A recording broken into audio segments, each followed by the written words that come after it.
1 in 7 people in the world have no access to electricity to help them cook, keep food fresh and learn. This is according to figures from the International Energy Agency. Nowhere else in the world is access to electricity a bigger challenge than it is in the sub-Saharan Africa and developing regions of Asia. In Kenya, most people in rural areas stay in darkness when night falls. This means that school children do not have a source of light to help them study. For many of these, the alternative is costly kerosene, which is not just a pollutant but also presents a health hazard.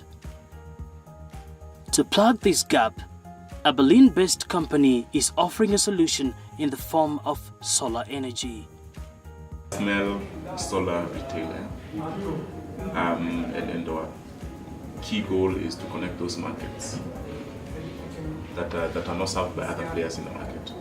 So the way solar market is like there are so many players in the market, but kind of when you look at all these players, the M-Coppers, the Greenlight Planet, the Daylight, all these guys, there are thousands of people in the market today.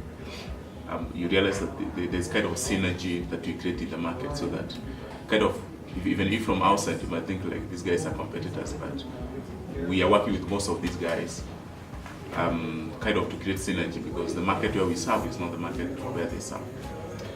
And also you realize that we don't have interest in the market that they are serving, and they don't have interest in the market that we are serving for different reasons. For solar kiosk, we feel that those markets that are completely off-grid, those are the markets that are underserved, and those are the markets that we need to get into. They are quite interesting markets, and you get to interact with the people, and they really appreciate our services and our products. Solar Kiosk serves as a complete energy and business outlet for solar products, fast-moving consumer goods, and energy services. Using the Solar Kiosk e-hub, off-grid communities can access a wide range of services, from charging their mobile phones to purchasing perishable goods and cold drinks. The cooler, the fridge, is for us to be able to chill drinks like Coke and water. Some of these places are very hot. If you go to Narok, that's when you discover Coke. A chilled Coke is not the Coke like you get in Narok. It's really something. When you take a cold Coke in Narok, when it's very hot, you realize it's something. And that's when you get the real value of Coke. So we give people this, and then they're able to access to get Coke or water or soft drinks. Really cold, chilled, and then the good thing also, they get it at a price that you get in Nairobi. What constitutes a solar kiosk? So we have a modular kiosk. It's German engineered, and it comes like it's a kit of parts, complete with the solar components, the panels, the batteries, and everything else, the electricals. And then when it comes in parts. So when you go to that market, we just install it, and then we stock our products, and then people can access products through our kiosk. So the kiosk serves as a hub in the market for that marketplace or for that community. So if you, for example, you come and buy solar products from our kiosk, you are sure that after sales service is guaranteed. If for some reasons you buy a product, it doesn't function or has some problems within warranty period, then the customers comes to our kiosk and can say, oh, I bought this product from your kiosk and it's not functioning anymore, and you get a replacement. From the solar e-hubs, communities can also buy energy-saving jikos as well as charcoal to lower their household spending costs, improve their health, and create a platform for furthering self-development. Solar Kiosk has the biggest choice of solar lanterns, photovoltaic panels, and home systems in Africa. So aside from solar products, we also do FMCG. And somebody will ask, what do solar company have to do with FMCG? So the reason is simple. we understand that not every day that a customer will come and buy a solar product. If, for example, to buy a lamp, before you come to solar kiosk again to buy a lamp, it will have taken a couple of months, isn't it? Because a solar lamp is not something you go and consume. It's something that lasts long. So the FMCG is kind of to keep customers coming. As you keep coming buying these products, then you have opportunity again and again to talk to you about our solar products, right? And quite often we are introducing new products. So a customer who, for example, bought a lamp earlier will come another day and realize like, oh, these guys also have a solar TV, all right? So you have an opportunity to keep interacting with your customers on a constant basis and, keeping talking to them about solar products. All the energy-saving products sold at the solar kiosks are tested in a solar kiosk-owned laboratory in Germany and approved for quality. They come with a 24-month warranty. Other items on sale at any solar kiosk include bulbs, batteries, and converters, as well as solar hot water boilers. Food items can also be bought at the solar kiosk for the same rates as in other regions. The other thing is that we sell quality products, Lighting Africa certified. Lighting Africa is a certification body. So some of these products we sell, they go through a serious certification procedure in terms of quality. So again, this is an assurance that when customers buy products from solar kiosk, it's not a product that will give them problems. These are products that have gone through certifying bodies and the quality products. So yeah, again, solar kiosk we don't manufacture. We are distributors. So that's where you realize, like when you visited our stand at Sanka, you realize that we had all manner of things, and people were like, how come these guys are able to make all these things? We don't make these things. We collaborate with all these manufacturers and we create a channel where their products get to the right markets. But the farm's primary focus is to make solar energy accessible to communities in far-flung areas. Considering that many communities do not have access to grid electricity, Solar Kiosk uses a formula to establish the best location for the kiosks. Solar distribution is large, and it's something that has been here for the last million years. So even in these off-grid communities, it's not like they don't know about solar. They 100% know about solar, because solar has been here for the longest time. What is happening now is kind of you're giving it a fresh look, and there's a lot of seriousness from everyone, from government to other donor agencies, and other investors, both local and foreign. There's a lot of interest in renewable energy, so to speak, in Kenya today.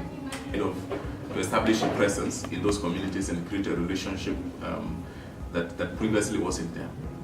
And this lack of relational engagement with communities, we realized that it created a negative impression about solar products. Why? Because we've been having salespeople. You go to these markets, you sell the solar products probably from the nearest town, and then you go back to town. When you sell to these people solar products and you leave them and they have issues with products, you realize that they have no one to reach to. Do you understand? So if they have no one to reach to, then it means that trust they had for solar products is not there anymore. So when we plant our kiosk in the community, that's kind of an assurance that we brought you quality products at a best price, and our after sales service is guaranteed. So that's a whole, that's a market segment that Solar Kiosk tries to plug in. Already, the firm has established over 22 kiosks across the country. The kiosks are located in Western Narok, Eastern Machakos, and Central Kajiado. The firm intends to open 40 more kiosks before the end of 2016, reaching communities living around the Lake Victoria, Homa Bay, and Kwale, near the Indian Ocean. In the regions where Solar Kiosk has already pitched tent, locals have started to feel the impact. We now have 40 kiosks across 7 counties. And these counties are Machakos, Makueni, we in Narok, we are in Kajiado, Samburu, Laikipia, and Isiolo. So 7 counties. So the way we are choosing counties is like, if you look at the way the grid diversification looks like today, is that there are counties that are considered marginalized according to the Commission of Revenue Allocation. So, and these are counties further to the coast, and also counties in the north. So when you look at the counties around Nairobi and Central, and if you look at counties around Lake, so those are not considered marginalized counties because the grid is very much present. Yeah? So the counties that Solar Kiosk is focusing on are those counties that are considered to be marginalized. And often we have conversations with government officials, the Ministry of Energy, to understand which areas are they going and which areas are they not going. The purpose of this conversation is kind of so that we don't cannibalize one another, so that Solar Kiosk doesn't set up in a particular place and then suddenly also the government also does their connections. Because the Solar Kiosk,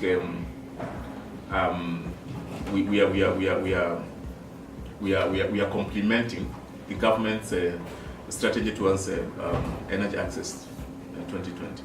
Yeah, the government has this ambition of ensuring a universal access to energy or to electricity by 2020. And what the government is doing, they've been talking to private players like Solar Kiosk. Like, oh, see you guys, this is where we are. We're in Nairobi, we are this and that.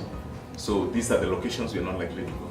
So can you kindly go ahead in those places and help us figure out how to get these people solar lighting so that we can achieve this strategy of universal access to energy by 2020.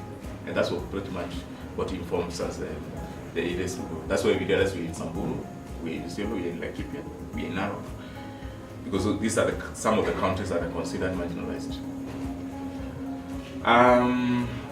Yeah, 40 kiosks today, by June we should be at 60. In fact, 65 by June. And by end of the year we should be at 100. That's the plan we have for the year. Impact is very important. It's part of what we do at Solar Kiosk. And impact in multiple areas. One is impact in terms of how we are transitioning people from harmful sources of energy like kerosene or wood to much cleaner energy, solar energy. And the way we do this is by the product we're able to churn in the market. So every solar home system we sell, we know that the household, we've weaned that household out of kerosene. That's one. Two is in terms of savings we create to these people. So the solar product is a one-off buy, but you can imagine the much you spend buying kerosene every day to light up your house. So the moment we transition into solar products, you realize that the massive savings you make in a year is a lot, right? And to us that matters a lot because we know that the money that you normally spend on kerosene, you are spending it for something else that is probably much more useful. From the US-led Power Africa Initiative and Electricity Africa Act to the African Development Bank's New Deal on Energy for Africa, the United Nations Sustainable Energy for All Partnership, these initiatives show that there is an energy gap in Africa. There has been a gap in the market. Still there's a gap in the market. When we look, I wish I had a map to show you the distribution of the concentration of solar distribution in Kenya. Solar distribution is large, and it's something that has been here for the last many years. So even in these off-grid communities, it's not like they don't know about solar. They 100% know about solar because solar has been here for the longest time. Access to electricity is fundamental to the realization of business opportunities in this age. It allows an idea to be transformed into a real business. Energy is the lifeline that allows families to meet their most basic needs. Renewable energy that connects Africa to the grid of global economy is a catalyst for economic well-being of communities living far from the grid. This is the reason why solar kiosks are going beyond the provision of energy.